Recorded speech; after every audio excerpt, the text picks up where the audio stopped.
welcome everyone to the conversation series. As we know, the conversation today is about the future of the industrial public sector. Is it in the public good? In the last few years, we have seen significant shifts in how the Indian government deals with the industrial and public sectors. There has been high-end policy movement around privatization, worker retrenchment, disinvestment, greater dividends, and state assets sale. Meanwhile, select well-performing PSUs are being used as vehicles of counter-cyclical capital investment, employment expansion, national technology choice vehicles through mass procurement, and much more. Our speaker today, Professor Rohit Chandra, who is an expert in the public sector's evolution and future, will address many crucial questions of this kind. With the grand design of state-led growth of the early decades of independent India waning, what is India's industrial PSU's role going forward? Do the social contracts and aspirations of commanding heights forged in the first few decades after India's independence have relevance today? And what kind of balance should India be aiming for between the public and private sector? These are the kind of questions that our speaker, Professor Rohit Chandra, and our faculty colleague, Professor Aparajith Ramnath, who will be in conversation with Professor Rohit Chandra, will be discussing today. So let me take just a few minutes to introduce our speaker for the evening. Professor Rohit Chandra is Assistant Professor in the School of Public Policy at the Indian Institute of Technology, Delhi. He's a political scientist and economic historian working primarily on energy, infrastructure, and state capitalism in India. His recent work has covered the coal and power industries. Over the last decade, he has worked in the policy space on coal sector reforms, the politics of state discoms, particularly in Jharkhand, and public finance decisions behind large infrastructure projects. His PhD covered the evolution of India's coal industry from 1960 to present, considering financial, political, and technical aspects of the evolution. His PhD is in public policy from the Harvard Kennedy School, and Rohit is currently a visiting fellow at the Center for Policy Research. In addition to energy policy, he has recently started looking at the political economy of finance and banking in India, and is currently starting multiple projects in this direction. Of particular interest are infrastructure finance, the future of Indian PSUs, and how to enable a just transition as India's energy system undergoes historical changes. Briefly speaking, Rohit's research interests include energy policy, political economy of infrastructure and finance, and industrial history and state capitalism. As I mentioned, in conversation with Rohit will be Professor Aparajith Ramnath. Aparajith is Assistant Professor at the Amrut Mody School of Management, Ahmedabad University. He has a PhD in History of Science, Technology and Medicine from Imperial College, London. And he is an MSc in History of Science, Medical Technology from University of Oxford. He's a Bharat Petroleum Scholar for that. And he has a BE honors in Electrical and Electronics Engineering from the Birla Institute of Technology and Science, Pilani. Prior to joining Ahmedabad University, Aparajith was Assistant Professor in the Humanities and Liberal Arts in Management at the Indian Institute of Management, Kozhikode. I would particularly like to mention select honors that he has received. They are Liverpool India Fellow, University of Liverpool Management School, International Scholar, Society for the History of Technology, and Charles Wallace India Trust Short Research Grant for archival research in the UK.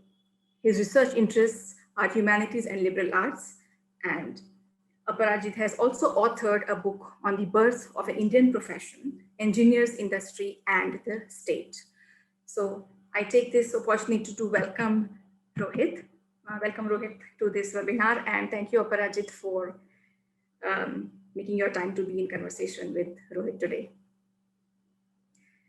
Just very quickly, some ground rules for all participants. We all are on mute by the host of the meeting today. So this conversation will be on for the next 40 to 45 minutes, during which time, if you have any questions, observations, please feel free to put them in the chat that is available for us to use. And towards the end of the conversation, we will then be opening the floor for question and answers and for interaction with our guest of this evening. So over to you, Aparajith, and welcome, Rohit. Thank you so much, Bijal, for the generous introductions. And thank you, Rohit. It's great to have you back at Ahmedabad University. I think you've been here before a couple of times, including at a conference organized by our colleagues at the Amrut Mody School of Management a year or two ago. And it's always great to have you here. As the introduction mentioned, Rohit is someone who's worked in great depth on public sector units in India, and particularly on the energy sector, on Coal India. And he's got a wide range of interests, out of which today we're going to be focusing on the history, the current problems, and the future of public sector units, particularly in the industrial sector. Now, last week we had a conversation in which the main speaker was Professor C. Rangarajan, who was, of course, who is someone who's been a historical actor in many of these processes. And in the audience today, we have many distinguished colleagues, economists, and others. So I really, don't presume to know too much about the details of how public sector units operate, and therefore my role today is going to be as sort of the representative of the lay person. Rohit, on the other hand, is quite well versed in these matters. What I'm going to do is bring in a little bit of the history of large-scale industrialization in India, which is what I've worked on a little bit, and so we're going to integrate these two topics.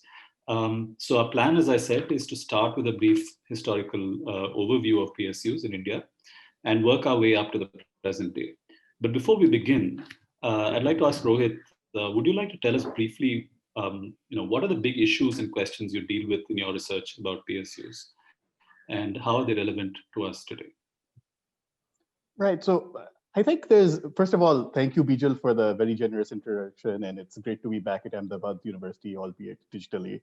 The last time I was there was for a conference on bank nationalization. So this public sector ownership seems to be a theme in my engagement.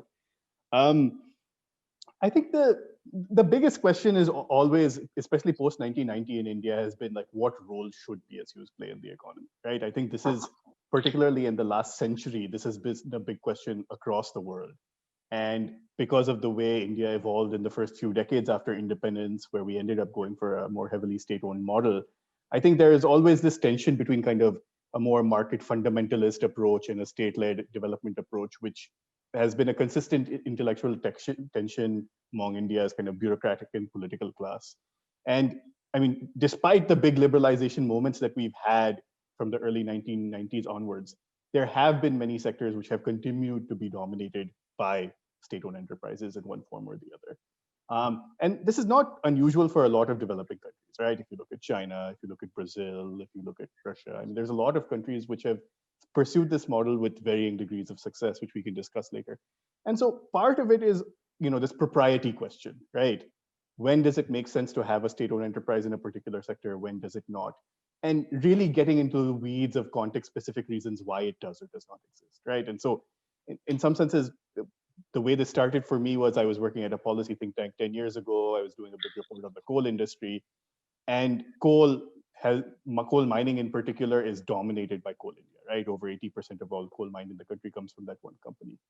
And in policy environments, I think there tends to be a certain ahistoricity about making quick decisions without understanding the legacy problems which come with a particular company having existed for 40 years in a system. And so when I was doing this policy work, part of the reason, I mean, I was an engineering background. I didn't have any kind of historical bone in my body as such, but a historical way policymakers engaged with all of this made me think, okay, I think we need better histories of these companies to understand both the good and the bad and the ugly of their evolution over time. And that's kind of how I ended up with Coal India. I think in a lot of countries, especially let's say post Reagan Thatcher and kind of market fundamentalism and neoliberalism coming back, particularly in the West and now in other countries as well, there is a suspicion or kind of a condescension towards PSUs that, look, because their stock prices are really low and because they're not delivering massive profits, these are completely useless entities which need to be privatized as quickly as possible.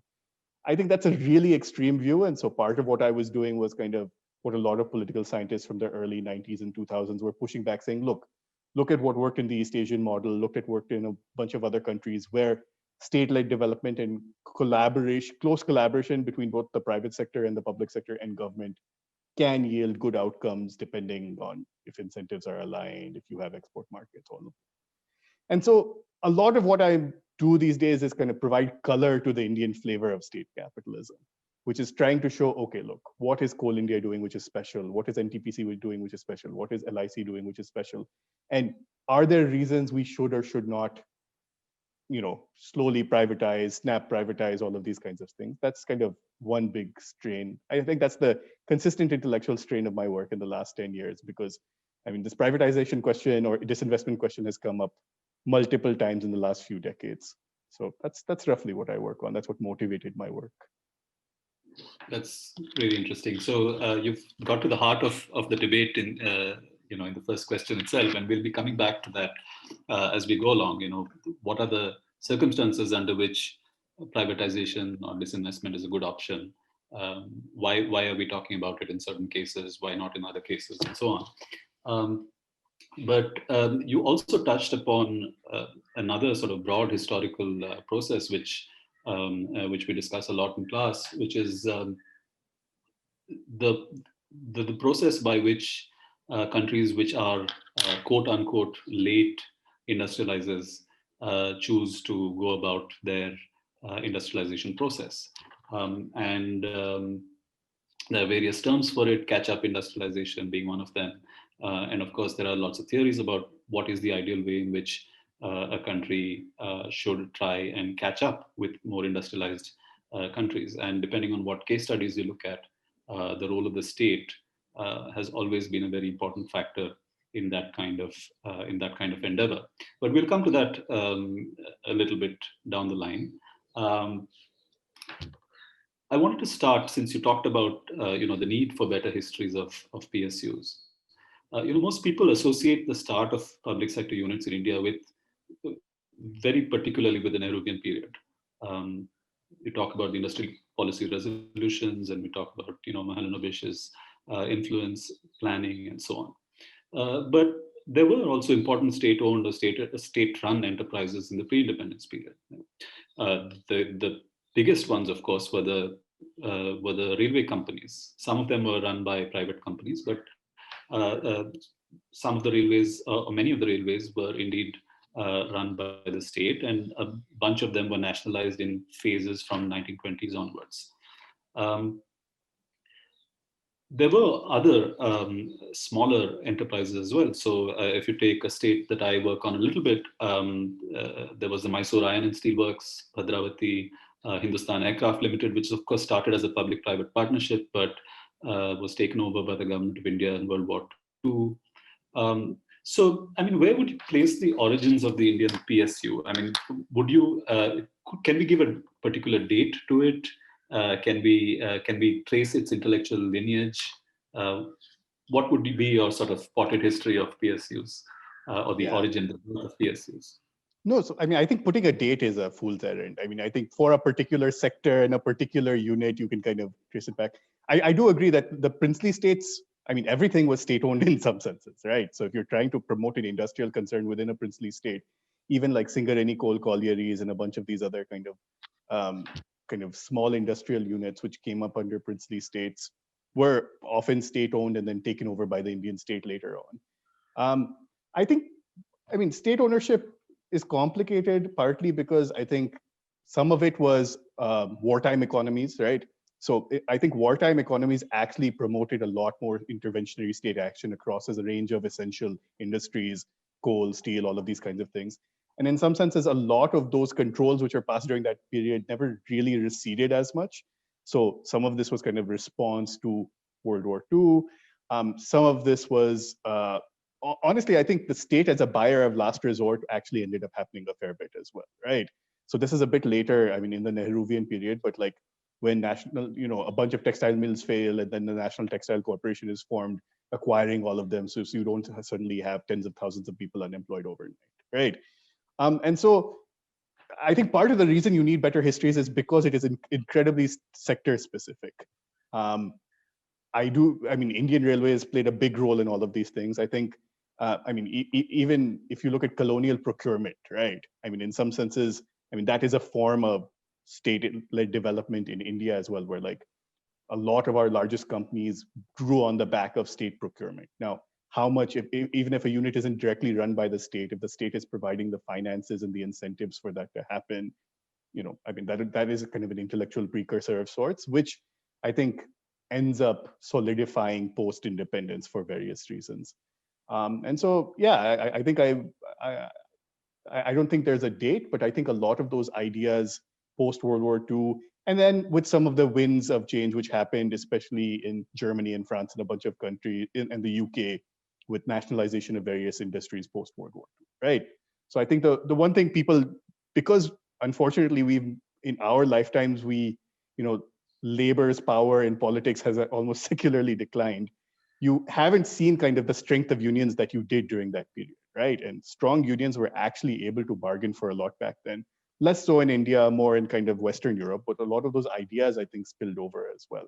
So that kind of 20s to 50s period was quite fertile in terms of interventionary state debates during that time.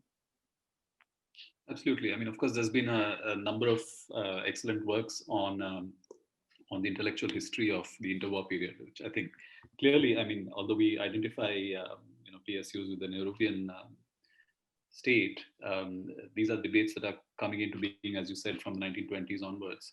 And World War I is really a big turning point in that sense, because although we're talking about liberalization 1991 onwards, and this greater belief in market efficiencies, ironically, that was the sort of dominant mode of thought until World War I, at least as far as Britain's policy with respect to India was concerned. And it was only the war and the Industrial Commission of 1916, 1918, which sort of brings to the fore these ideas that the state actually has to get involved in providing capital, but also in being protectionist to allow infant industries to come up. And indeed, a lot of the big, as you well know, a lot of the big industrial houses of today in India are those that got their start at that time in sectors which were afforded economic protection in the 1920s and 30s. So that was clearly an important point. And there's been writers like Ben Zakaria's book Developing India, which talks in incredible detail about the various intellectual origins of these debates. Obviously, there's the Soviet example. There's different strands within the Indian National Congress that are talking about socialist views, Fabian socialism. You've got the Congress right wing on the other hand. Then you have the National Planning Committee, the late 1930s onwards. But of course, the catch there is that they don't really have power to implement those policies, except for a small window in the late 1930s. Right. So let's look at where these ideas go further after independence. Let's look at the Nehruvian era. What was the relationship between the industrial policy resolutions and the setting up of PSUs? How closely were these two sort of events tied to each other? And what were some of the important PSUs that were set up in the late 1940s, early 1950s? Yeah, so I think it's interesting that, I mean, the industrial policy resolutions were like this gradual invasion of the entire economy in some senses, right? And I think the one thing which is hard to understand today, because I mean, our government raises so much tax and has a fair amount of money, is that every country which independent during this kind of post-World War II period had major capital constraints, right? So you want to industrialize, you want to build steel plants, you want to build cars, you want to, kind of have transition from wood to oil, all of these kinds of things, right? In major ways. But in some senses, uh, raising that money is really difficult. And you also don't necessarily have a capitalist class other than the few big names like the Birlas and kind of the Godrejes and the Tatas and all, who were completely bought into kind of a long-term industrial vision of the future, right? Nasir Tyabji has this great book called Forging Capital in Nehru's India, which I sell everywhere I go. And one of the things he shows very clearly is that other than like the top 5-7 business groups, the rest of kind of your mercantile class, which slowly bought over manning agencies post World War I, were not people who are particularly interested in making 20, 30-year time horizon investments, right? I mean, they were probably closer to kind of the local money lender mindset than the industrial capitalist mindset. And you tried to make that pivot over the first few decades of India's independence. And I mean, it happened to various degrees of success. I think the industrial policy resolutions definitely acted as a bit of a damper on new private investment in a bunch of areas, right? I mean, for example, coal in particular, right? Coal was run entirely in the private sector, except for kind of the National Coal Development Corporation, which was mining for Indian Railways. And basically, the private sector could mine its existing mines, but it couldn't expand beyond them, right? Getting those licenses and all of that was impossible. I think it was similar almost all across heavy industry. And so in some senses, I mean, I think the industrial policy resolutions definitely had a philosophical component to them, inspired by Russia and all of these things. But part of it was also just a capital pragmatism that if we want to raise large amounts of money and spend it on these things, other than the Indian state, there are very few entities which can actually undertake these activities. And the ones, I mean, in some sense, a lot of people would rather sit on their money or do local money lending and charge you serious interest than kind of go for big capital, kind of this unified vision of India as such.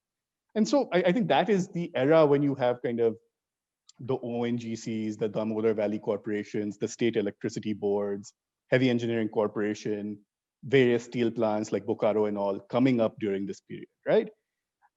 It's not only access to capital, but it's also access to technology, right? And we'll talk about this later on a little bit. But in some senses, I mean, you have to have the relationships so that you can get the most modern steelmaking plant. India doesn't make this stuff domestically at that point in time. And so in some senses, a lot of was this kind of complicated technological geopolitics between the US and the Soviet Union and kind of what would become a full-fledged Cold War dynamic, right? From kind of the 60s, 70s onwards. And so the industrial policy resolutions definitely played a strong role. And I think having everyone except major capitalists take a backseat and say, okay, let's see what happens. I mean, big ticket investments would not happen through these large companies except for the large business houses.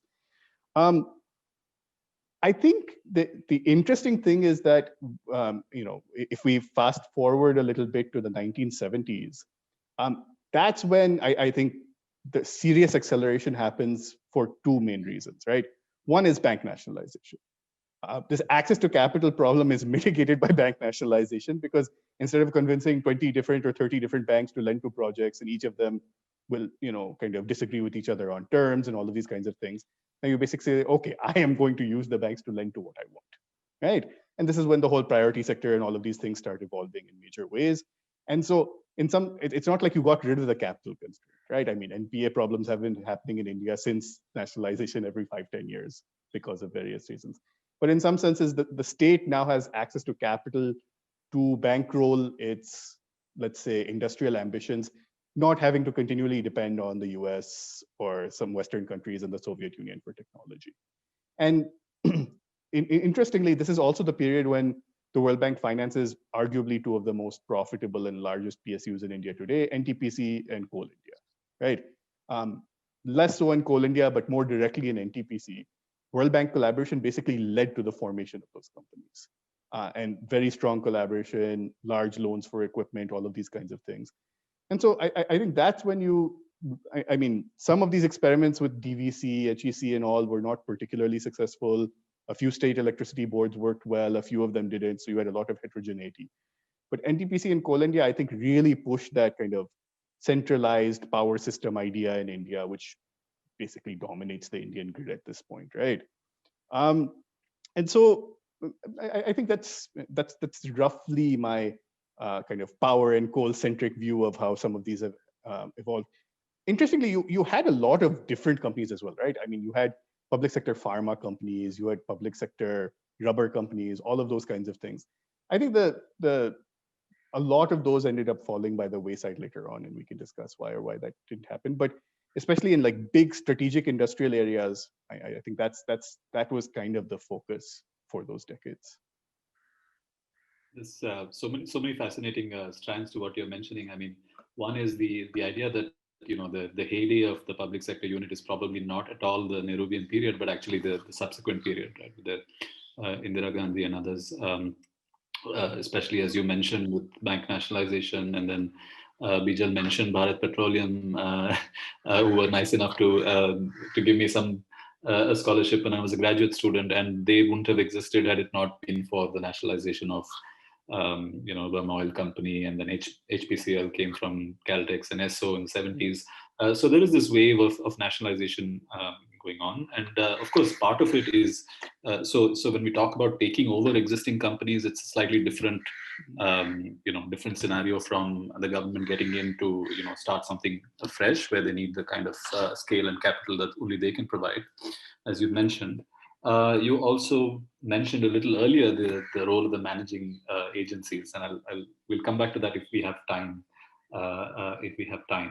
But I want to get to the core of your research, because I've had the privilege of reading one of your dissertation chapters, and it's fascinating because it looks, of course, at Coal India, and you have interviewed, I think, upwards of 150 people at various levels in the organizations, hung around various Sarkari offices, and really done a long-term study of what it means to be in an organization like this. So perhaps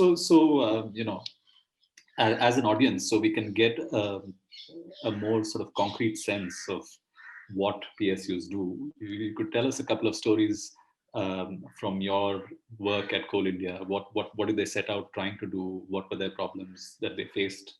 And what's the culture like in a company like that? So thank you. I mean, first of all, thank you for reading my dissertation. You're probably one of the like 10 people in this world who has. But I think Coal India is an interesting beast because, like you were saying with oil, it wasn't a greenfield PSU, right? It wasn't like the government of India decided, I want to start something in this industry, let me make new investments.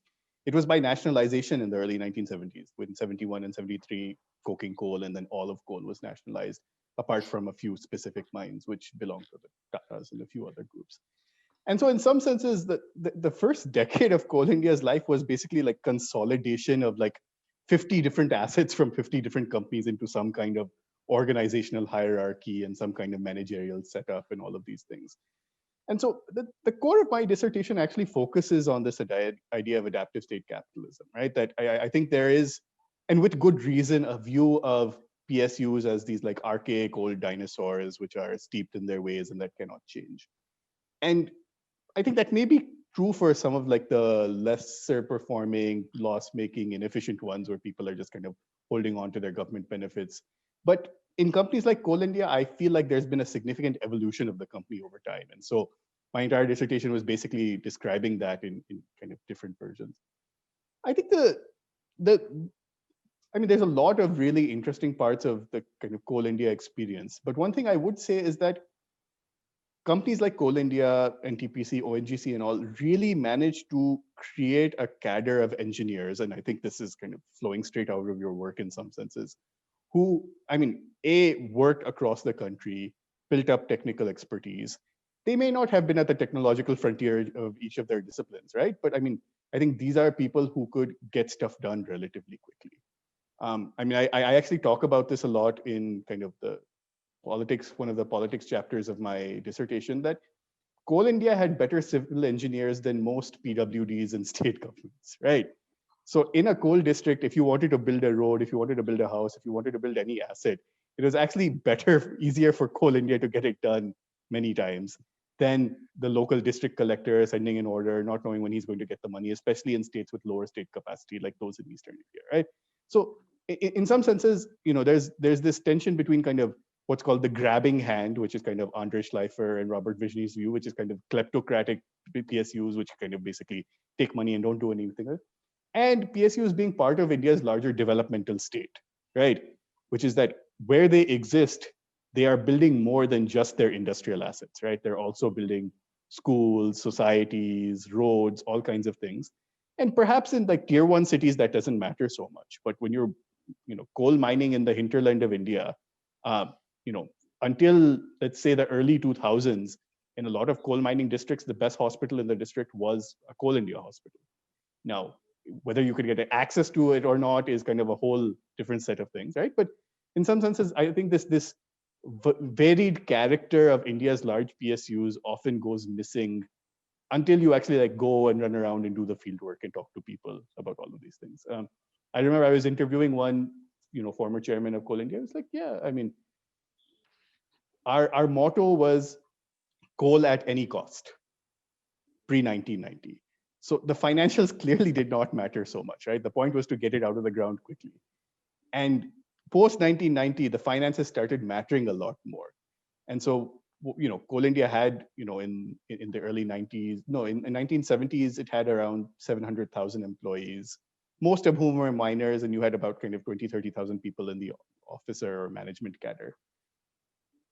Basically, I think the culture of the organization shifted from kind of engineers having more power in the organization to financial professionals having more and more say. Not completely, but in the 2000s, two successive chairmen, P.K. Sengupta and then Partha Bhattacharya, were both finance guys. They were not mining engineers. That hadn't happened in the history of the organization before. And I think that's symbolic of kind of larger changes within the organization, which start adapting to the profit motive, start adapting to the fact that you're not going to get your capital budget from the government budget. You have to kind of basically reinvest profits, and so you have to make profits. And making, I think there's a notion that Coal India is a quasi-monopoly, almost 80% market share, all of these kinds of things. So its life is easy within the larger government bureaucratic system. And I mean, I'd like to push back against that notion a little bit, because for example, for Coal India to negotiate having fair, non-fixed prices for its coal was a decade-long battle with the Ministry of Coal and the Ministry of Finance of the government, right? So, I mean, we had gotten so used to input subsidies through the Bureau of Costs and Prices and all of these kinds of things, that getting the government to actually maybe not completely liberalize, but at least give some rises in coal prices so this company could make a profit, so it could reinvest and do all of these things. These are all incremental battles which people like Partha Bhattacharya and many of these other CMDs fought regularly over time. And so there's an, I think before this government, where the culture has changed dramatically, a good chairman of a large PSU would basically be the equivalent of an additional secretary to that particular ministry, because they had command over resources, they knew the technical stuff, and so they could actually give, and they could actually influence policy issues from their side as well, right? I mean, if they're 80% of the market, of course they're going to be able to kind of at least give some input on policy issues. I think under this government, that culture has changed much more, where like the PSUs are far more subservient to their ministries. I think that the managing up that used to happen before does not happen nearly as much. I guess one of the cultural shifts in Coal India, which I think is reflected in a lot of PSUs, is that one thing people don't know is that 65% of Coal India's mining actually comes through mines that it has outsourced to private companies. And I think this is part of a larger, I mean, this is what adaptation means, right?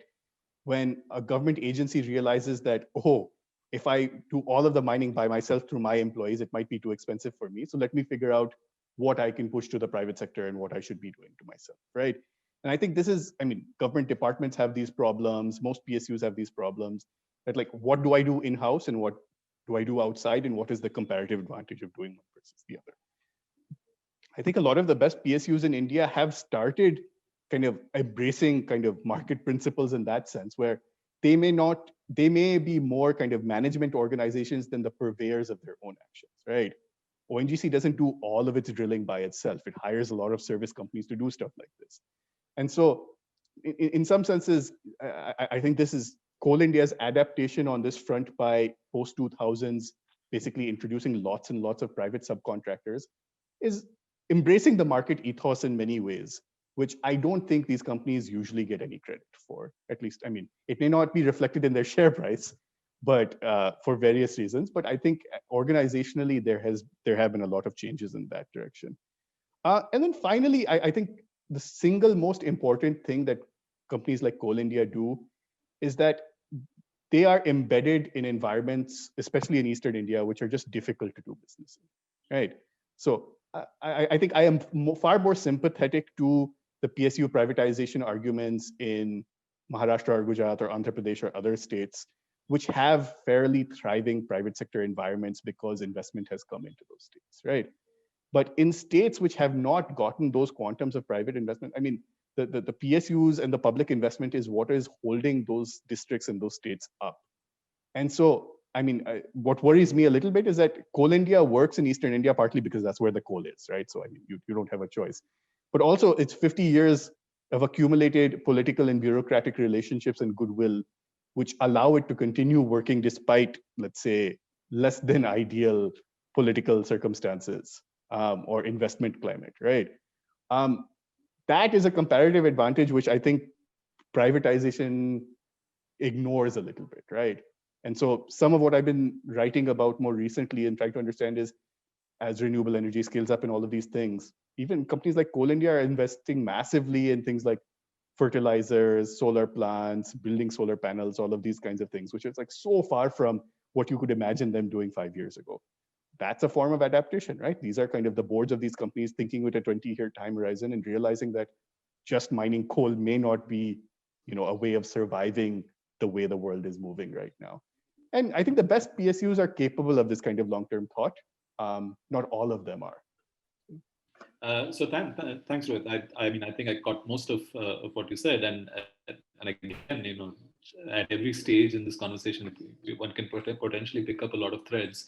But I was interested in a couple of things that you mentioned. You talked about getting coal out at any cost being the sort of the primary motive of Coal India. And in your work, you also talk a little bit about the technology choices that they make based on the kinds of collaboration that are open to them because of political circumstances and so on. And you conclude that Coal India sort of has specialized in surface mining, right? Mostly, so is there a larger lesson to be learned there about the relationship between, what have been the consequences of PSU-led industrialization for the development of technology in this country? No, it's a good question. So I think, I mean, the the Cold War environment pre-1990 and post-1990 look quite different. And so I think it's worth thinking about what the constraints were pre-1990 and why these made sense. In some senses, there were only a handful of countries, right? The UK, Germany, Soviet Union, the US, who had the kinds of heavy industrial technology which you wanted to develop in the pre-1990 world, right? And because of that, I mean, part of it was strategic and geopolitics, and part of it was economics of could you afford it, right? But it wasn't like some off-the-shelf thing where you float a global tender and companies from 20 different countries bid on it, and then suddenly you pick one, right? I mean, that's not how technology transfer worked in at least heavy industry during that period. And so there, I think it made sense to have long-term strategic partnerships with countries. And I mean, India did this with the Soviet Union across a range of industries, right? It wasn't just coal, it was all of heavy industry, steel, defense, you name it. I mean, I think between the 1970s and 1990s, India's dependence on Soviet heavy industrial technologies was fairly acute. And it worked to a certain extent, but it also gave us a lot of older technologies. I know in the steel industry and some others, I mean, in some senses, they weren't selling us the top shelf stuff in some sense, right? this is the rupee ruble trade. India had its own capital constraints. And so we ended up buying what we could afford, which they were also willing to sell at us. But what it did create was a pretty fertile environment of intellectual and technical exchange. So, I mean, there were a lot of, I've heard all these stories of like Soviet engineers coming and camping in rural parts of Jharkhand for 6 months at a time to teach people how to run open cast mining technology and all of these things. But what it meant, there's kind of two promising technologies in the 70s. One was kind of underground longwall mining, which was highly mechanized, and one was this kind of open cast mining, which the Soviet Union specialized in.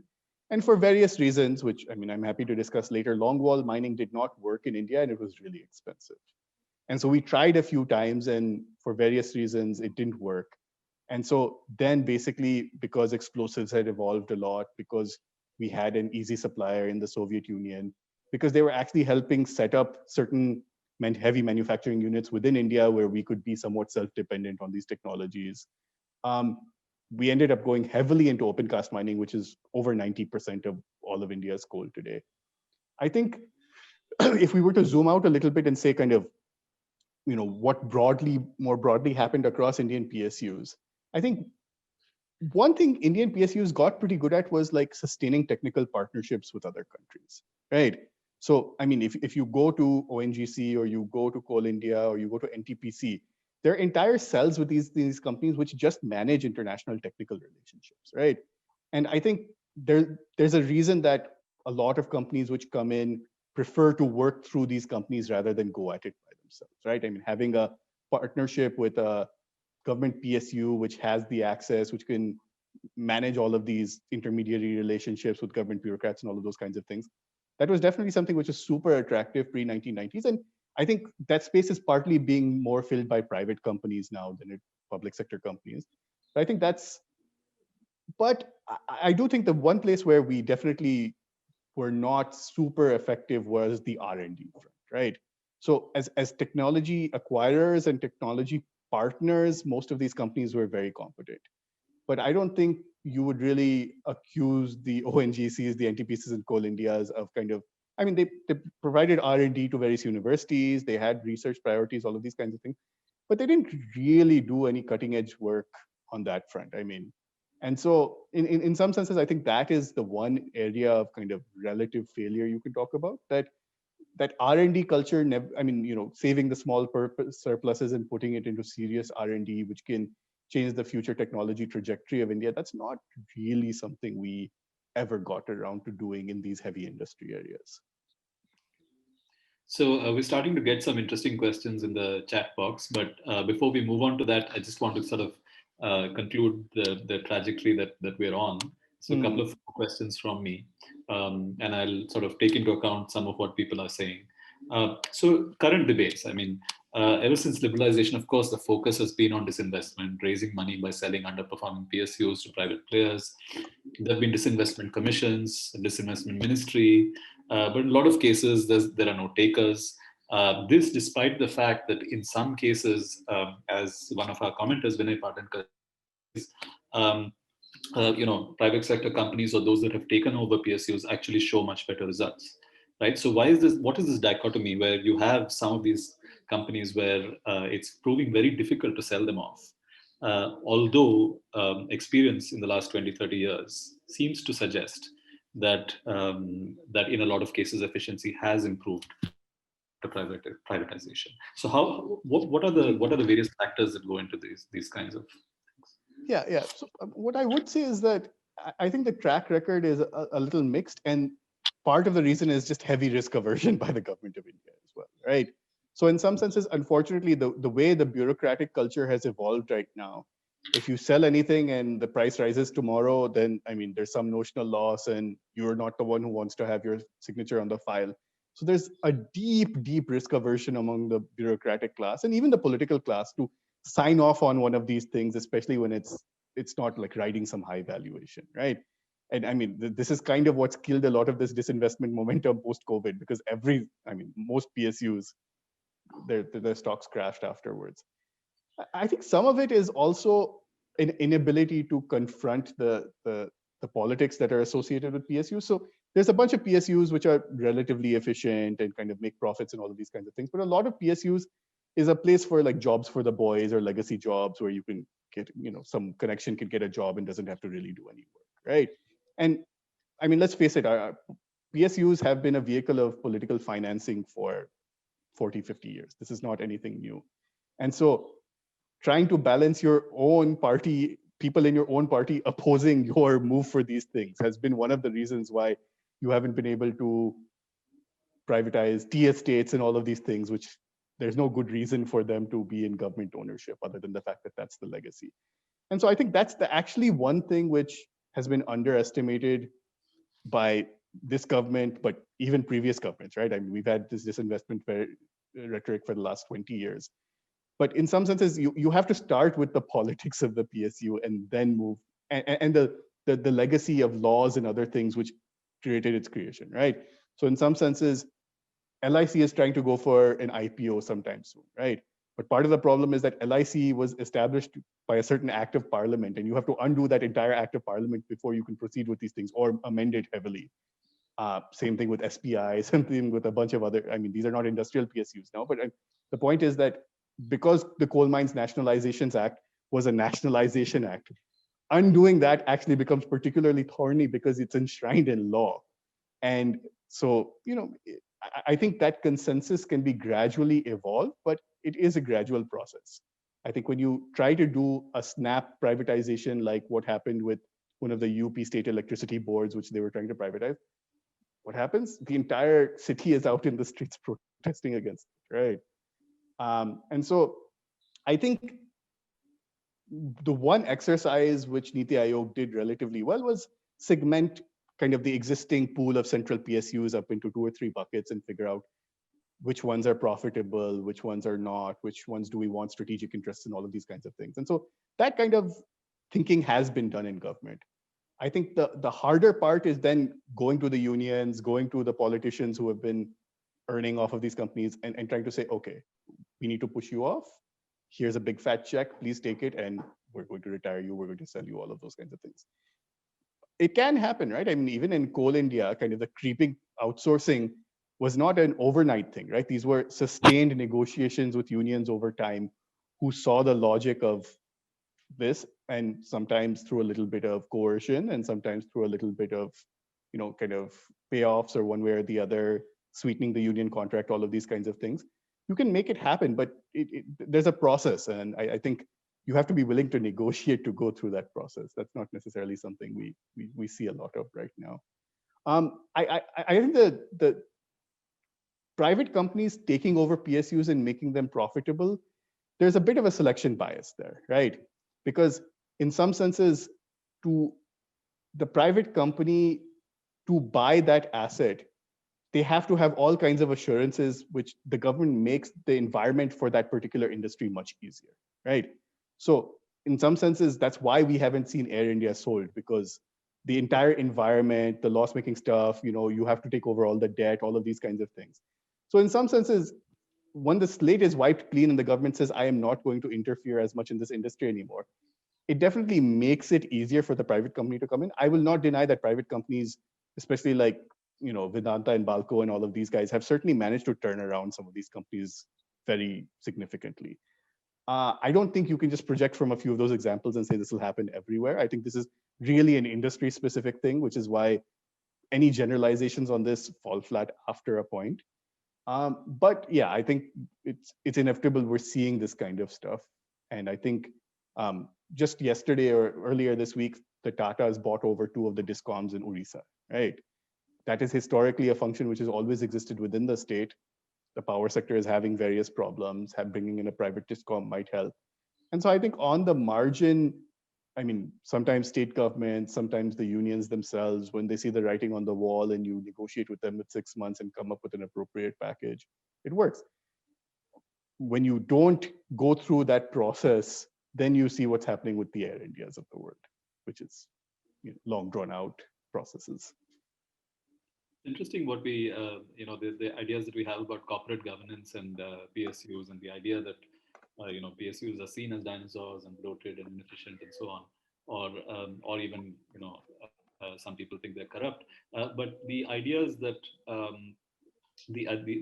what they replaced in a sector like coal, for instance, the managing agency system, which was abolished in 1970 precisely on the same grounds, right? Saying that these relationships are too cozy. There's too much of there's too little there's too little accountability on the part of the managing agents.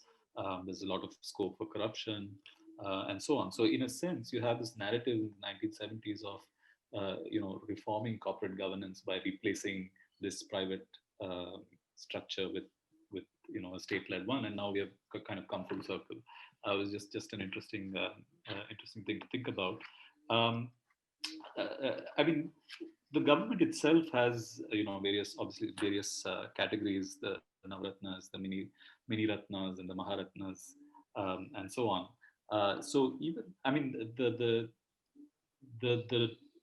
policies towards public sector units, even in the age of liberalization, is not necessarily one of sell off at all costs, right? It's about deciding which ones are performing well, which ones can be given more autonomy, which ones can, have to be tied more closely to the government policy, and so on. So is there a sectoral bias in, or is there a sectoral logic to this? What are the companies that have been doing well, the PSUs, and what are the ones which are not so much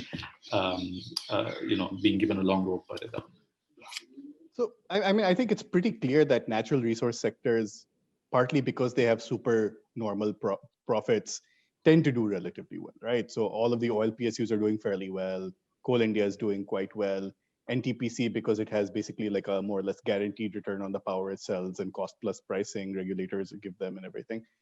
And I think to some extent, ownership in those sectors makes sense, partly because these are massive kind of central investments. They have to coordinate with other parts of the system.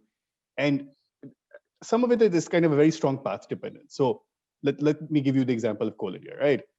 Part of the reason Coal India was relatively good at what it did, and there were plenty of problems in terms of coal quality, corruption, all of these kinds of things, but because it knew both how to keep local labor satisfied, it knew how to coordinate with Indian Railways. It was sending coal to plants which were sometimes 400 or 500 kilometers away, and could often make sure that happened in a timely manner. And what has changed since then? I think what has changed is that companies like Adani have been just as good at the coordination function. Over time, companies have come in and figured out how to reduce those frictions. And so in those cases, I think a certain amount of, let's say, private competition makes a lot of sense. And so in the coal sector, we've seen a lot of commercial mining coming up. NTPC has started its own coal mines. And so in some senses, I do agree that kind of the logic has primarily been an infrastructural logic, right? Power is critical, oil is critical, we want control of all of these things. But partly it's been a political economic logic as well, right? That in some senses, a lot of these industries are rent thick, which also means that I can use their fat CSR budgets for whatever I want. I can also control where power goes and where coal flows and who gets jobs with all of those things, right? And fortunately, a lot of those things have, let's say, declined in the last 40, 50 years. But for the companies which still manage to make massive profits, there's totally kind of a political logic as well as kind of a techno-economic logic which exists as well. I think the worst has been consumer-facing industries for PSUs. Whether it's drugs, whether it's airlines, whether it's TV channels. I mean, you name it.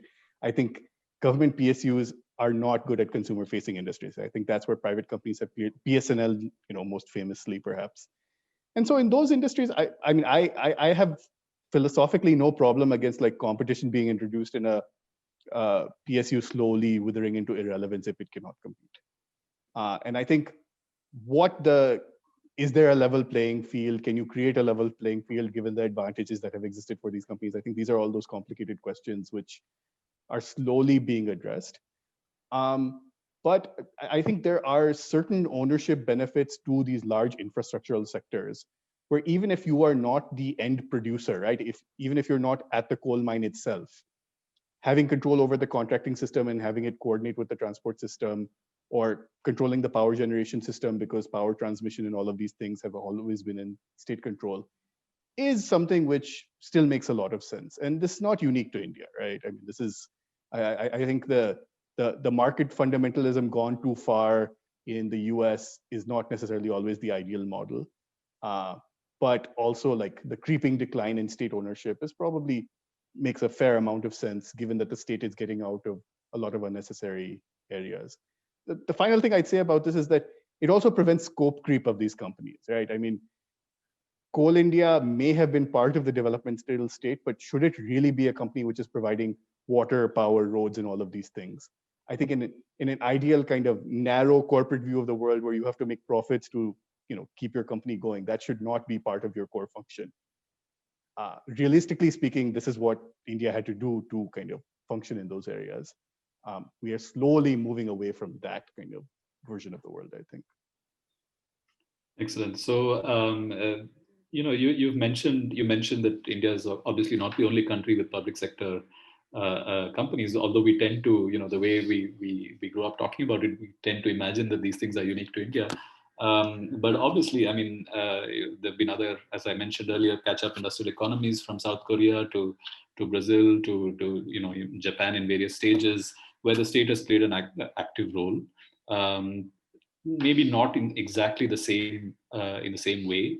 For example, of course, you have the you have the MITI model in Japan, and where you have the Zaibatsu, and then the Chaebol in Korea, which are essentially private groups, but working very, very closely with government in various ways. And of course, scholars like Vivek Chibber have now compared some of these cases with the Indian case. In the Indian case, we started with an import substitution model, but in the Korean case, for instance, they moved very rapidly on to an export-led industrialization model. So I'm going to bring this all to a line to the introduction of a recent article that you co-authored in Seminar, a very interesting special issue that you brought out. And you co-authored this article with Elizabeth Chatterjee, and it asks, I quote, "Does a coherent Indian model of state capitalism exist?" So what did you conclude, and what does this model look like in comparison to the historical experience of other countries? Sorry, this is a rather capacious question, but feel free to No. I mean, I think that Seminar issue has a lot of these ideas if anyone is interested further. It's the October 2020 issue of Seminar. And I think, first of all, I think our big conclusion was that there isn't a coherent Indian model of state capitalism, unfortunately. I think a lot of it, I mean, there are definitely strategic industries where the government wants its share to be larger, but the scope creep on these companies is so massive that it's not funny, right? I mean, I've interviewed almost every living chairman of Coal India. And these guys are triangulating between financial viability, technical expertise, and managing government on a daily basis, where the balance is perhaps not always doing the financial or the technical stuff. I mean, it's all the other stuff in some senses. And so I think coordination and the claim-making nature that tends to happen with the existence of large pools of capital and large amounts of money, unfortunately, is something which is not always avoided by these companies in some senses.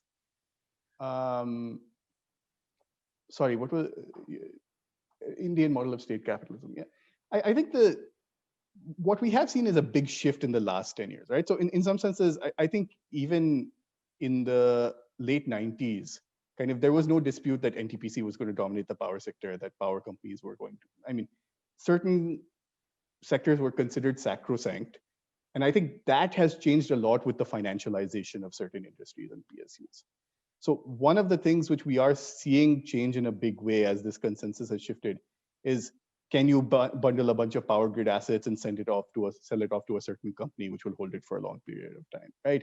Can you load up debt on Coal India's and NTPC's balance sheets and invest on things which are not related to what are considered their core competences as such? I mean, the sum total of the market cap of Indian public sector banks is less than the market cap of HDFC, right?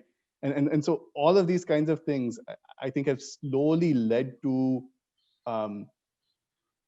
what you could consider privatization by malign neglect in some senses, right? That if you destroy the balance sheet of these companies enough over time, and then you can default on their debt or you can figure out what to do, then slowly the private sector will catch up and the public sector will fall behind. And I would probably go so far as to say that that has probably an explicit strategy of this government in some senses, especially since their own ability to borrow has been relatively hampered. So you can go off the balance sheet and do these kinds of things. So historically, I think the Indian model of state capitalism definitely had much more to do with dominating the infrastructural heights of industry. Today, what the goal is not entirely clear, right? Which is partly why, I mean, we asked the question in the first place, that there are clearly some strategic priorities in terms of industries, right? There's clearly some philosophical notions of kind of self-reliance and Atmanirbharta, which are now coming out. You would think that Atmanirbharta would be consistent with public sector companies in some senses, but you know, it may be in the cases of these large companies which have money, but maybe not in other places. And so there is a little bit of a hodgepodge. I honestly think, I think part of it is that ministerial competitions exist. I mean, Niti Aayog may put out some document, but the ministry is going in the other direction. And so projecting that kind of coherence in industrial policy has unfortunately not really been in India's strength at a kind of a holistic level. Renewable energy is great, we are going to do it okay. Mobile phones is great, we're going to do it okay. And we're able to do it at a sectoral level. And I think one suggestion, policy suggestion, which has been made by many people over time, which I think is rather compelling, is if you actually had, you know, a sovereign wealth fund or a national assets management company, right, which had apex ownership over all of these things and could send signals through companies, through their board, through their financial structures, which are somewhat consistent with each other, rather than kind of each ministry telling its own PSU to do something else, and then them having turf wars with each other, which is kind of probably a more accurate characteristic of the Indian state capitalistic system. Fascinating, the contradictions, the complications involved in all of this. There's a reason why economics used to be called political economy. We keep getting reminded of that from time to time. So I'd like to hand over to Bijal to pick out a few of the very interesting questions that have come from our audience. Thank you. Thank you so much, Aparajith and Rohit, for that very engaging conversation. Yes, we now move on to the questions and answers session. So I will start with the first question, which is from Vinay Patankar. Why gradually all private sector companies are doing better business than the peer competitors in public sector companies, as seen from their share prices over the last decade? So Rohit, your views on this question.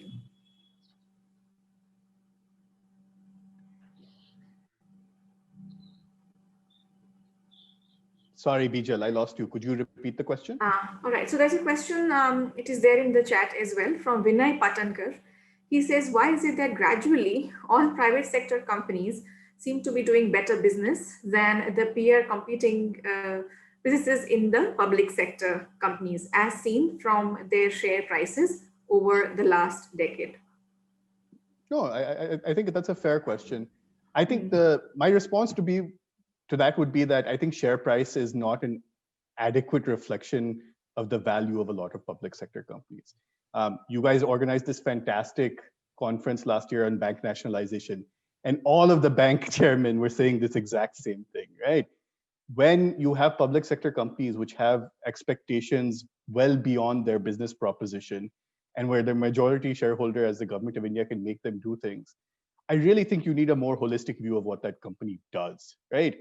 In the case of Coal India, I think I found that there are a lot of ancillary functions and services which the company has provided for a long time, which could be essentially considered part of the Indian welfare state, right? It should not be that way, right? I mean, the government should be running primary healthcare centers, not coal companies. But in the kind of Kaam Chulao Jugaru world, which is Indian development, having companies which have this kind of range makes a lot of sense. I totally agree. These are not good investments. I would never buy equity long-term in most of these companies, unfortunately. But I think their spillover effects actually end up being much bigger sometimes than one imagines, right?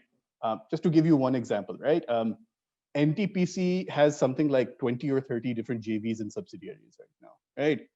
And these range from coal mining to energy efficiency to, I mean, basically Energy Efficiency Services Limited, which is the biggest procurer of LEDs and all kinds of energy saving technologies in India, is primarily seeded 25 to 30% by NTPC. When you have companies which have, such buffers and you can strategically redeploy them, some would consider them that a very useful function, at least from a government perspective, right? Especially when you're facing government constraints. And so I agree that, I mean, on a financial performance perspective, it's very hard to defend most PSUs, except maybe SBI and some of the oil companies. I would say that there are other things that these companies do, and if you value them, that's great. I think our politicians have valued them a lot over the last few decades, which is why they find it very difficult to let them go.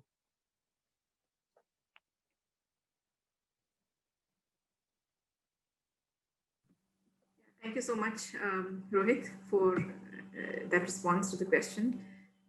Indeed, there is not only just one factor which decides which firm is more successful over another. There are multiple factors that need to be taken into consideration, which you have rightfully pointed out as well. I would then now move on to another question from Professor Jimol Oni. How much of damage do you think has been done to organized trade unionism due to the reduction in size and importance of public sector production and service industries? Government is able to bring in consolidated labor codes easily due to this, but with no opposition from labor. So your take on this? No, I think Professor Oni is absolutely right here in some senses. I think this is actually what Vivek Chebal wrote in Locked in Place as well, right? That as long as you had a large public sector and you had kind of these large national unions that could push back on various things, I think discontinuous large changes in labor codes and all of these things were very difficult. I mean, what we have been seeing over the last 20, 30 years is a relative decline in CPSU employment, especially in certain areas. And I think, unfortunately, that has led to an equilibrium where, for better or for worse, large corporate interests are far more influential than the unions. I think that has been a secular decline in the last 30 years, at least, I would say. One of the places I think you still see some holdout is electricity unions, right? And I think this is where some of this, the stopping power and coercive power actually makes a big difference. I mean, this is what happened to kind of Thatcher in the 70s with coal in some senses. But, I think being able to stop an essential service actually gives unions a fair amount of power. But as you start outsourcing things and all of this happens, it is becoming more difficult over time. I sympathize with unions right now because they are going through a very difficult period. Yeah, indeed. There is a question from Professor Raghavan Rangarajan. Professor Raghavan, would you like to unmute and ask your question? You sort of addressed the question that I'm going to ask. You talked of Coal India investing in roads and hospitals and effectively doing CSR for the local district. But in addition to that, many PSUs, even in their primary tasks, were required to somehow to make less profitable expenditures in the interests of various national goals. So banks, Citibank doesn't have that many rural branches, but State Bank of India has to do it. Indian Airlines had to fly to certain parts of the country with very low occupancy, just because you needed to get the rest of the all different parts of the country connected. How much did this affect the profitability of our PSUs? And today, is that policy still being pushed as much, and is it still affecting their bottom lines considerably? No, I mean, I totally agree with you, Professor Rangarajan. I think that, I mean, in some senses, this provider of last resort function is very important, right? And I think this has been the problem with even rural electrification in places like the US, where getting that last mile delivery of a postal service or getting that last mile delivery of electricity. I think so the problem, I think, exists this way. In industries where you had big enough profits to cross-subsidize those things, it was fine. I think, unfortunately, that dynamic ended up applying to even companies which had very slender margins or did not have the space to do those kinds of things. So if you're making your oil companies and NTPC and Coal India do this, they still have the buffers where they can still manage. if after all of the rent seeking and claim making and everything, you still manage to make a profit, then clearly you're doing pretty well. Fortunately, the distribution of profitability was so wide and most of it was functioned around zero that you really didn't have the space to do these kinds of things, which meant that you got sick very quickly, which is why India ended up having a bunch of sick PSUs. And so you had this interesting dynamic where basically these bigger companies were then giving contracts to these medium and not so profitable companies to try to hold them up, which kind of started dragging everything down a little bit. Should India have its own companies which make heavy earth moving machinery? There's a pretty vibrant international market for those things. And so you could argue that that is one thing where Coal India should just buy from international suppliers and shouldn't buy from BEML. And so the government of India is thinking of selling BEML in the next round of disinvestment. And so, yeah, I agree that this provider of last resort function, even BSNL, right? I mean, I think BSNL needs a lot of fixing, but I'm not sure if Reliance, Jio, Airtel, and Vodafone will sufficiently provide mobile telephony to the entire country. And so how you square the profitability and finances of BSNL is a question I don't have an answer for. But I do agree that the government of India should exist strategically in a lot of these areas. Not just for strategic interests, but maybe also for some welfare purposes as well. I'm going to now pick out a few questions. We've got so many fascinating questions, so this is a difficult task. So I'm going to summarize a little bit. Mausam Kumar has an interesting question, which essentially he's asking, when you compare India's experience post-World War II with that of Japan and South Korea, they're all state-led industrialization stories. But what explains India's sort of poor productivity compared to these other countries? I mean, he mentions that of course there's the export-led model versus import substitution, but that he thinks can't explain the whole story. So, so what other factors do you think are at play there? I mean, that's a very big macro question. I can say for particular industries why productivity was lower. I think macro level, that's something I'm not. I think some of it is, some of it has to do with technology, right? So, I mean, if you take Coal India today, right? Coal India basically uses big shovels, big dumpers, but is not using kind of frontier technology for all of these things.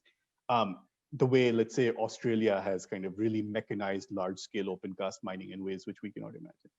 I think part of it is that sometimes at least labor productivity is not the right measure, in my opinion, for kind of measuring progress in some senses. India is a country which has an excess of labor all the time, right? In some senses, companies like Coal India and Indian Railways and all were meant to kind of suck up some of these excesses and provide employment in droves, which means that your productivity numbers will always look bad, right? As long as you are making profits and providing essential services, this obsession with productivity after a point, I don't know is particularly useful. On an economy-wide level, sure, I understand, right? Total factor productivity, you want all your macroeconomic aggregates to grow, you want people to be more efficient. But I mean, I think part of what the public sector does, which the private sector will never do, is employ people, right? I mean, I think the Indian private sector, especially in heavy industry, has moved entirely towards capital-intensive forms of manufacturing. You will never see that kind of the kind of labor friendliness that exists in public sector companies. I don't think you can replicate that environment in private companies. Now, that may be inevitably the direction we're headed in, but. I'm going to bundle a couple of questions. One is from a colleague, Amol Agrawal, who asks, the 2008 crisis and the pandemic both led to changes of world order. So there's again talk of a larger role of the state in this post-pandemic world. So do you think you have a role to play in this new world order, and what should that role be? Yeah, that's one question. Yeah, should I answer that? Let me just add another one, which is from Professor Sonal Yadav, also a colleague. Why did private sector banks, why has their credit to PSUs increased in the year 2020? Is it that the risk is low, or is it that public sector banks have a problem with availability of capital? No, so to start with Amol's question about the role of PSUs in the new world order, I mean, I think the one thing we've definitely seen is that private companies have been much more hesitant to spend widely compared to public sector companies, at least in India, right? So whether it's the national infrastructure pipeline or big capex plans, a lot of private companies are sitting on their cash and waiting to see how things work out before deploying it. Public sector companies have basically been used to kind of launch projects, make announcements, all of these kinds of things. And I think that's an extension of some of the fiscal dominance issues that exist in India today in some senses, that you can use these PSUs to spend a lot of money, especially the ones who are able to raise capital in financial markets.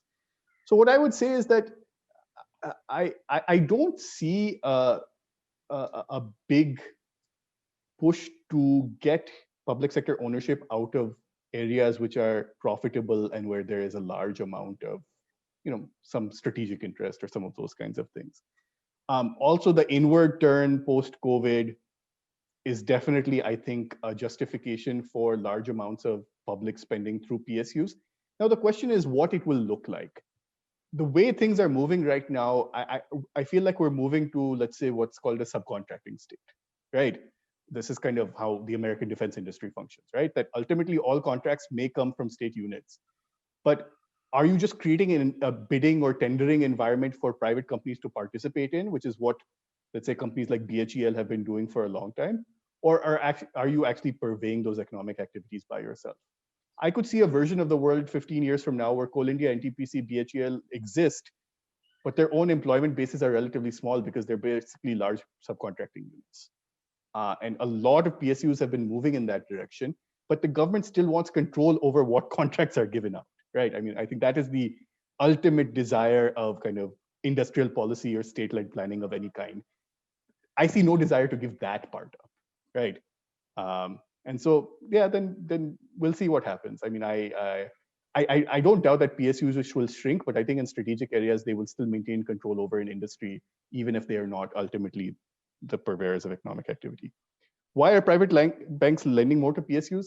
Because they're sovereign guaranteed, right? I mean, NTPC, Coal India, none of these companies have ever defaulted on their debt, partly because they're state banks and so you can restructure them and figure it out. But they're just super safe. Even when the RBI did its LTRO operations, what did banks end up doing? They ended up basically buying a lot of bonds and debt from various PSUs. And so I think this is some of the tension that exists about like, okay, on the equity side, these companies may not be doing super well, but because there's a sovereign guarantee behind them, at least their debt is fairly secure in that sense, right? Especially if you're on kind of the top 10, 20 PSUs in India or SBI or some of these banks. And so I mean, this is actually a larger question of kind of, when does a PSU default? And when it defaults, then what will be the reaction of the market to these kinds of things? I think in China, you're already seeing that the Chinese government is strategically letting certain PSUs or SOEs default. And then that leads to a complete rejigger of kind of the way bond investors see markets. But private banks, yeah, they love PSU bonds. They're very safe. Okay, so I'm going to read out one question, after which I'm also going to invite a colleague of us to make a few comments. The question is from Deepak Sharma, who says, it is argued that a well-functioning competitive market is needed before privatizing PSUs. But isn't it a failure of the regulatory authorities to ensure functioning markets that has made privatization in India a mixed or difficult experience? So that's a quick question, if you would like to. No, actually, I completely agree. I mean, I think in some senses, from the early 2000s onwards, we did adopt this kind of regulatory approach to various industries, right? SEBI started in the early to mid 90s. You had a power regulators come up. You had telecom regulators come up, all of these kinds of things. Have they really managed to make these markets competitive? I mean, look at what's happening in telecom right now. It's a joke, right? I mean, it is kind of your market concentration in a nutshell in some senses, right? And so when your regulators are not really interested in competitive markets, then in some senses, I mean, barriers to entry in a lot of things are very high anyway. but then your incumbents will always dominate, which is why if it's a public sector incumbent, the public sector incumbent will dominate, right? Whether it's NTPC or Coal India or all of these kinds of things. I think there's a larger philosophical question, and I think like 10 PhDs could be written about this, about like what kind of regulation does or does not work in India, right? Because if you have this independent regulatory model where the regulator sits outside of the state and mediates between consumers and the market and the state, you have to allow the independence for that to happen. And the entirety of the Indian experience over the last 20 years has been, oh, if we can put our guys to be the regulators so that they won't bother us too much, it's kind of been what we've done with regulators across the board. And so if you don't have independent regulation, then would you rather have a state-owned company where the regulatory system is actually inside the company rather than some facade of independent regulation? I don't know. I mean, these are really difficult questions. Coal India has not been fantastic at regulating itself. I wouldn't say it's been horrible either. Then again, I'm not buying coal from Coal India. Some of its consumers may be a little more outspoken about these things. Great. So just to signpost, the coordinators have kindly given us a sort of 10-minute extension in view of the interesting discussion that we're having. I'm going to quickly invite Professor Keta Omi to add, his comments on the Japanese experience. Thank you so much for organizing this talk. I'm just learning a lot. Just a quick comment, or I'm just super curious more how the interactions among politicians, that iron triangle Japan had. So the political stability that was a key to economic development in Japan. So bureaucracy, bureaucrats, politician, and then the industrial sector. They kind of team up, and then just one ruling party, they're the one that actually just governing the whole that triangle too. But it seems like in India, the political stability thing, that's going to be the key to the economic development in India, or social economic development. So I'm just curious how, is it, for example, in the core industry, specific interest group, specific corporate, they support specific political party, or they, BJP or Congress, that's why they get these kind of things get contested. So that's why we're not going to have that consolidated reform. Is that the issue? So I'm just curious that how that dynamics of, political economy too. Yeah. If you can just briefly touch upon that part, then. No, it's a good question. I think that gets at the core of it. I think one thing I would say is that industry has been fairly fickle, right? I mean, I think in some senses, they don't really care which party is in power as long as they can make deals with them. I mean, I think you can see this in the way even groups like Reliance acted with both sides, before this government came into power. I think if you listen to the Radia tapes or all of these kinds of things, it's very clear that industry is fairly agnostic in some senses. I mean, there's been groups which have been very strongly politically aligned, but a lot of them, can bend which way the wind blows. And I think we're seeing that very strongly right now, right? Where like most of industry is bending one way, which way the wind is blowing.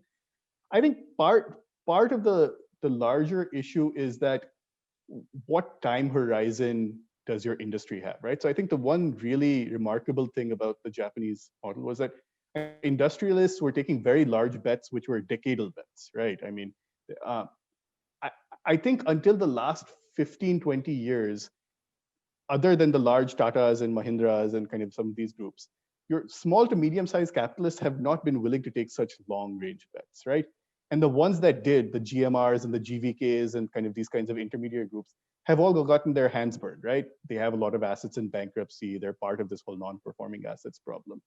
And so I think one of India's problems has been that it hasn't developed kind of an intermediary industrial class, right? I mean, you have kind of the big 20 and 30, and for a smaller countries like Japan and Korea, that can work, right? In India, where you have kind of a very distributed, very heterogeneous kind of production base, that means that like some places will succeed and some places will not. And this is where state ownership actually helps, right? That, I mean, the industrialists in Maharashtra and Gujarat are doing just fine, in relatively speaking. The industrialists in Bihar, I mean, who are they, right? I mean, who wants to go into some of these states and do that. If the state doesn't step in into some of those places, who is going to? And at least that has been part of the social compromise or the social contract that exists with a lot of these states. My fear is that if you move too far in kind of the direction of disinvestment and kind of selling off these companies, you won't have that kind of safety net of public investment through PSUs, because I mean, you have no vehicle to fund extra economic activity in these places. But yeah, no, thank you. That's a very useful question. No, thank you so much. Okay. So I'm going to just quickly bundle up a couple of questions before we wrap up. So Vijay asks whether the pressure of good quarterly results is pushing PSUs for gold plating of projects, for which ultimately the consumer has to pay. And there was a question, yes, from Sudhir Pandey, who says, agro-based PSUs, we're a country of farmers, but now the number used to be 5, it's come down to 3. What are your comments? The last two questions. Yeah. So the quarterly results question is interesting. So because the government of India is the majority shareholder of most of these PSUs, I don't think they are accountable to markets the same way that, I know they have kind of public listing and have 10-20% of their kind of minority investment from outside shareholders. I don't think gold plating of projects is as much of a problem. I do think that it has changed the PR culture within PSUs significantly. I think in the last 10-15 years, companies like NTPC and companies like Coal India, while they may not necessarily be gold plating as such, I think they have become much better communicators of visions, of future projects, of pipelines, which before they didn't, other than their ministry, they didn't have to report to anyone. I think part of the reason I feel like I'm doing Coal India PR better than they are sometimes, until the last few years when they've become a little more market savvy. And so I think there has been a learning exercise within PSUs to say, oh, now we're accountable to markets. We have to show them certain things. We have to respond to investor calls, all of these kinds of things, which is not a culture which existed within these companies. And it requires an entire different skill set to manage markets and their expectations in some senses. The other thing I would say is that, I mean, because Indian capital markets are relatively closely held, most of the people who own Coal India stock can just like call up the CMD or the director of finance and figure out what's going on. You don't have, I mean, you do have smaller shareholders, but the majority of Coal India, which is not held by the government of India, is still held by LIC or one of 10 mutual funds, all of whom know each other very well. And so, I mean, given the way coal at least exists right now, there isn't much international shareholding. I think NTPC is different. NTPC is much more savvy in international markets. It's raising money from JICA and kind of other bilateral development agencies. And so I do think that there has been an evolution of the capital market consciousness of some of India's larger PSUs in very positive ways. And then there was the question about agro PSUs. Yeah, I think it's really unfortunate. I mean, I totally agree that agriculture, in any way you look at it, has been a neglected part of Indian industrial policy over the last 50 years, right? Whether it's productivity, whether it's wages, whether it's mechanization, I mean, all of these things have definitely lagged behind. I mean, my understanding is that in some senses, the cooperative bank lending system and all has played a much larger role, not to be too prescriptive, but at least like provide financing in those areas. But again, how effective they have or have not been is an open question. The other thing is that because APMCs, I mean, this is the whole debate that's happening right now, but because APMCs have dominated a lot of kind of the Indian market, you've had a lot of it hasn't been at the PSU level, right? It's been at the market level in some senses, where you have both private traders and government procurers existing in these markets. And so in some senses, there hasn't been a micromanagement of agriculture the way there has been with a lot of larger industrial industries. And that may just be because of the scale, right? There's no way you can micromanage kind of something which engages 2/3 of your population and all of those things. I don't think the non-existence of agro PSUs has been the problem. I mean, we've seen all the other problems come out recently, right? About concentration, about crop choice, about land holding consolidation, all of these kinds of various things which exist in agriculture. But I'm not sure if a central PSU existing would necessarily fix those. I think state governments are far better equipped to fix those things than the central government is. Thank you, Rohit. I mean, so many fascinating strands. I'd like to just add one comment out there that, for any budding social or cultural historians among our students in the audience and others, I think the impact of the PSU on Indian culture, on the urban sphere, the institutions that we've got, even today, the IITs, IIMs, all of these, the birth of these things is tied up with the idea of PSUs. So, I mean, we are moving into a new paradigm, but the relics or the influences of that era are still to be felt in realms outside the purely economic. And I think that's worth, that would make for a fascinating investigation if somebody's interested to do that at some point. Thank you for this privilege. I'm going to hand things over back to Bijal Mehta. Thanks, Aparajith. And you're very right that this is indeed a conversation which is so broad and with so many different dimensions coming in during the discussion. I would like to invite one of our students, Hemant Pandey, who is with our MBA program. He would like to speak his observations on the microphone. So I will unmute you, Hemant, if you would like to, please. In fact, when Professor Rohit was talking about BSNL, I was thinking about my career, almost 30 years. Yes.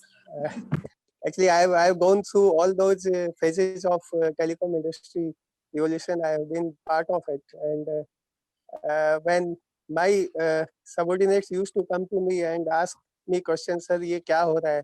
Kaise chalega? Then I used to tell them that you may not be there to compete or provide services per se, but you are required in the country to give an alternative if anybody wants. Rather, you are the actual regulator rather than the tribe, because through your services, or at least an option of your services, you regulate the market. Government regulate the market through an operator rather than try in strict sense. Many of the philosophies of One India number, One India call, of course, they were not publicized, but they were brought by DOT through BSNL, and the proof of concepts of many policies were tested in, these are the testing grounds, and then they were rather forced to be a market strategy for other competitors. Like first time incoming call was made free by BSNL on mobile, which was then become a norm. So I still feel that strategically, for some more time, these organizations may be required, especially in view of the threats of IT, where at any time state may have to take control of the whole telecom infrastructure which is available, and for which you require, like army, you require people who are trained in those techniques, and if required, they can take over. So this is the role which I currently see for these organizations. They may not be giving satisfactory services to customers, and that is sometimes I tell that the owner of the company decides what is best suited for the company. So like Mr. Ambani decides for Jio, we are BSNL's fate and actions are decided by what President of India wants. So thanks, Mr. Professor Rohit. I attended this lecture especially to check whether my understanding is correct academically or not, and thank you very much. No, thank you, Hemantji. I think we need stories like yours, people to write stories like yours. So if someone can write a industrial history of BSNL over the last 30 years, I would love to read it. But if required, I can help. I can help you in writing that. I can volunteer for that. Thank you so much, Hemant. That was such a brilliant, small little interaction, but such a brilliant one. And it takes me to one of the very important aims that this conversation series also has, which is to encourage collaborative conversations and collaboration opportunities. So I really hope and wish that you can actually take forward your conversation with Rohit offline and maybe actually create this 30-year-long history for BSNL into a book that many people will find useful. Thanks, ma'am. Thanks, Ahmedabad University, for doing this. Thank you. Rohit, one last question from my side, which Amol has raised, which I would like to pick up. Again, on behalf of our students, would you recommend some good books on PSUs or some good reading that students can look at for knowing more about this area? No, I mean, I'll definitely send you all a list. I think Forging Capital in Nehru's India by Nasir Tyabji is one of my favorites to understand kind of the justification for why public sector interventions were required. I think D.V. Kapoor's book, Bloom in the Desert, which is a reflection on him being the first CMD of NTPC, is particularly good. Okay. I mean, my dissertation is now public, so I'm happy to flog that, although I'm turning it into a book right now, which will be much more polished. And then I think, I mean, I'll share this with Amol as well, but Mohan Kumaramangalam had actually written a very nice kind of essay when the Indian coal industry was nationalized, justifying it. I mean, this was the era where you had politicians who would write essays justifying policy actions. And I think it's a good primary document which gives you a lens into what the view of the state as a model employer and as like, providing insurance and welfare and all of these things was at the time. I think that's a sentiment which the current generation of students would really benefit from. But yeah, thanks, Amol. I'll send you a list. Great. Thank you so much. And we will certainly be further forwarding that to some of our interested students who would love to read that. So on that note, we come to the conclusion of today's conversation between Rohit Chandra and Aparajith Ramnath. What an insightful discussion, what a diverse and horizon broadening conversation we had today, all the way from getting coal out at any cost to providing for what is important and necessary for the citizens to development of technology, and finally, the importance of cutting edge research and development. We also talked about so many aspects of things which happen in the background that the PSUs are doing, which we do not get to see face to face until the actual result comes out, the kind of challenges that they face, and how finally, through Hemant's comment, we also observed that a lot of the initiatives taken are then studied carefully by the private sector, and then they are taken up as market opportunities by them. So thank you so much, Rohit, for your time for being a part of our conversation series today. Thank you, Aparajith, for taking this conversation forward so beautifully. Thank you all participants for joining, and have a wonderful weekend. And we look forward to see you all in our next webinar scheduled in the coming week, the announcement for which you will receive shortly. Thank you very much.